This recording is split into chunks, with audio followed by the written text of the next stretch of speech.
दोस्तों आप देख सकते हैं संपूर्ण भारत बंद को लेकर के दरभंगा में विशाल बाइक रैली निकाली जा रही है। जैसा कि आप विजुअल के माध्यम से देख रहे होंगे, आपको बता दें कि ये बाइक रैली जो है कल होने वाले भारत बंद को लेकर के दरभंगा में निकाली जा रही है। जैसा कि आप जानते होंगे कि जिस प्रकार से आरक्षण को लेकर के उपखंड करने की बात की गई है, उप वर्गों में बांटने की बात की गई है, उसी के बाद से लगातार इस बात को लेकर के SC ST संगठन जो है सो आवाज उठाते रहे हैं। दोस्तों आपको बता दें कि कल यानी 21 अगस्त को संपूर्ण भारत बंद की आह्वान SC ST संगठनों द्वारा किया गया है।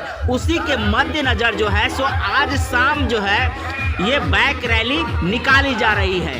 आप देख सकते हैं शहर जो है किस प्रकार से बाइक रैली के कारण थम सा गया है। आवागमन बिल्कुल ठप सा नजर आपको आ रहा होगा। कल किस प्रकार की परिस्थिति रहेगी उसका भी अपडेट हम आपको देते रहेंगे। आप लोग हमारे साथ बने रहिएगा।